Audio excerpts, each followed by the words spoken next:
Hello everyone, নমস্কার। কেমন আছে সবাই? ভালো আছে নিশ্চয়ই। আমরাও ভালো আছি। বরাবরের মতো আরেকটি নতুন ভিডিও নিয়ে তোমাদের সামনে চলে এসেছি। আর তোমরা যে যেখান থেকে আমার ভিডিওটা দেখছো, তোমাদের সবাইকে অনেক অনেক ওয়েলকাম। অনেক দিন পর আজকে হচ্ছে স্বপ্নিলের গীতা ক্লাসে নিয়ে গেছি। তো সকালবেলা ঘুম থেকে উঠেই ওকে ফ্রেশ করে স্নান করিয়ে তারপর আমরা এই যে মন্দিরে চলে আসছি। তো আজকে হচ্ছে মন্দিরের গীতা ক্লাসের সামান্য পরিমাণ তোমাদের সাথে শেয়ার করব। আর তোমাদের যদি ভিডিওটা ভালো লাগে অবশ্যই সম্পূর্ণ ভিডিওটার সাথেই থেকো।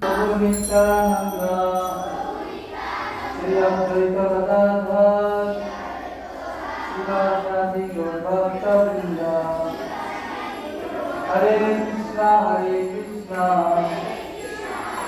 কৃষ্ণ কৃষ্ণ হরে হরে হরে রাম হরে রাম হরে কৃষ্ণ হরে কৃষ্ণ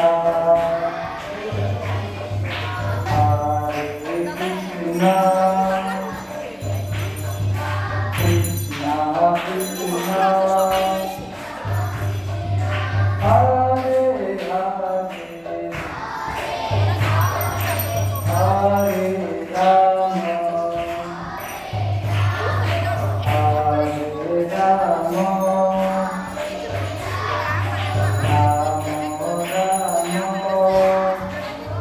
তারপর স্বপ্নিলকে গীতা ক্লাসে রেখে আমি আর কি বাসায় চলে আসছি। তার কারণ হচ্ছে ওর ক্লাসটা 2-3 ঘন্টা ধরে হবে, তারপর ও একাই আর কি বাসায় চলে আসতে পারবে। আর যেহেতু আমার বাসায় একটু কাজ আছে, সকালে নাস্তা বানাবো, তারপর ওর আসতে আসতে একটু ক্ষুধা লেগে যাবে, ওর জন্য আর কি টিফিন তৈরি করব। তো সে কারণেই আর কি চলে আসলাম। তো আমরা যারা হাউস ওয়াইফ আছি, আমাদের কিন্তু প্রতিদিন অনেক পরিশ্রম করতে হয়, বলতে পারো অনেক হার্ডওয়ার্ক করতে হয়। কারণ একটা সংসার সামলানো, সংসার মানে বাচ্চা, তারপর যারা যৌথ ফ্যামিলিতে থাকে, শ্বশুর শাশুড়ি থাকেন, আমাদের কিন্তু অনেক হার্ডওয়ার্ক করতে হয়, তাই না? তো আমরা যদি আমাদের হার্ডওয়ার্কের তো আমরা করি, তাই না? আর আমাদের মানে পরিশ্রমটা করতেই হবে, এর কোনো বিকল্প নেই। কিন্তু আমরা যদি হার্ডওয়ার্কের পাশাপাশি স্মার্টভাবেও কাজগুলোকে করতে শিখি, তাহলে কিন্তু অনেক কাজ সহজে হয়ে যায় এবং দ্রুতভাবে হয়ে যায়।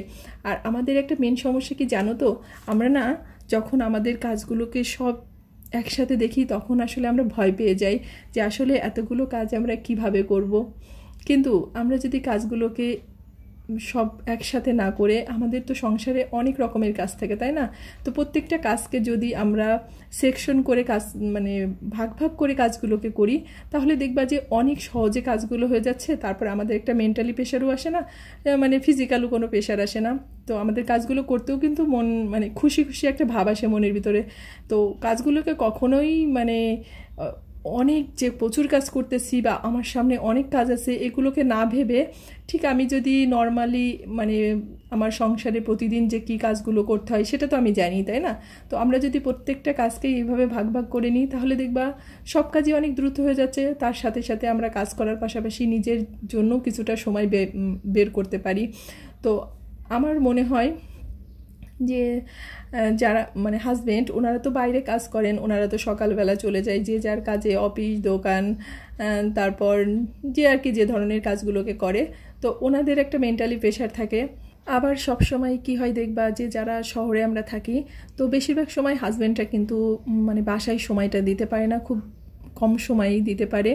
মানে সকালবেলা উঠে দেখা যায় মাকেই বাচ্চাকে স্কুলে নিয়ে যেতে হয়, পড়াশুনোর দিকটা খেয়াল রাখতে হয়, বেশিরভাগ ক্ষেত্রে কিন্তু মারই দায়িত্বটা বেশি থাকে। তো সেক্ষেত্রে আমাদের কাজের প্রেশারটাও কিন্তু কম নয়। কিন্তু অনেক ক্ষেত্রে দেখা যায় যে যাদের অনেকে হেল্পিং হ্যান্ড থাকে, তাদের ক্ষেত্রে হয়তো বা একটু সুবিধা হয়, কিন্তু আমাদের বেশিরভাগেরই কিন্তু থাকে না, তাই না? আমাদের নিজেদের কাজগুলোকে নিজেদেরকেই করতে হয়।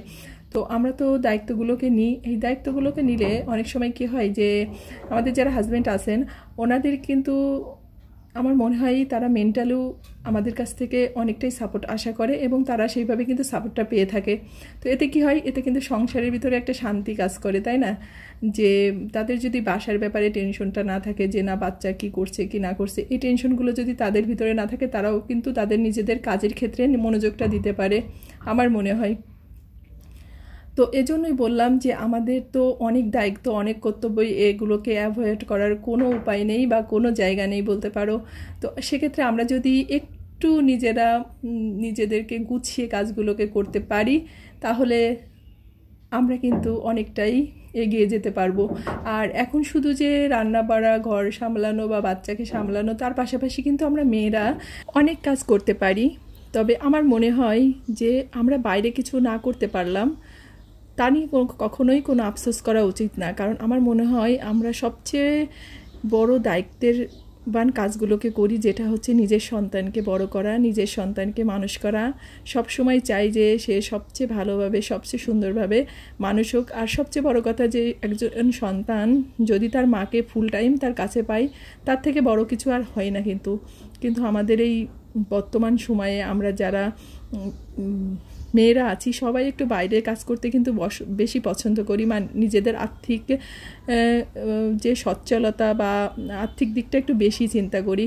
তো এটা কোনো সমস্যা না, এটা যেভাবে পারবে করবে, তাতে আমি কিছু সেটার জন্য আমি কিছু বলতেছি না। তবে আমাদের অনেকেই বলে যে তুমি কি করছো, এত লেখাপড়া শিখছো কেন, এত লেখাপড়া শিখেই বা কী করলে কী করলে। তো এই ধরনের কথাগুলো যখন বলে না, তখন ভীষণভাবেই খারাপ লাগে। তো সে কারণেই আজকে এতগুলো কথা বলা। তবে একজন শিক্ষিত মাই কিন্তু বুঝতে পারে যে আসলে তার শিক্ষিত বা লেখাপড়া শেখাটা কতটা প্রয়োজন ছিল, কারণ সময়ের সাথে সাথে এই সুবিধাগুলো বোঝা যায়। তাই এই ধরনের কথাগুলো কাউকে না বলাই উচিত। তো আমাকে যদি বলে যে তুমি কি করো, তো আমি বলবো যে আমি একজন ফুল টাইম মা, আমি আমার সন্তানকে পুরো সময়টা দিতে পারি এবং তাকে মানুষ করার চেষ্টা করতেছি। আর সব কিছু তো ঈশ্বরের হাতে, তাই না? যে সে কীভাবে কী করবে বা কীভাবে কী হবে সেটা হচ্ছে পরের বিষয়, কিন্তু নিজের মন থেকে তো একটা সান্ত্বনা থাকে। তো যাই হোক, সবাই ভালো থেকো, দেখা হচ্ছে পরবর্তী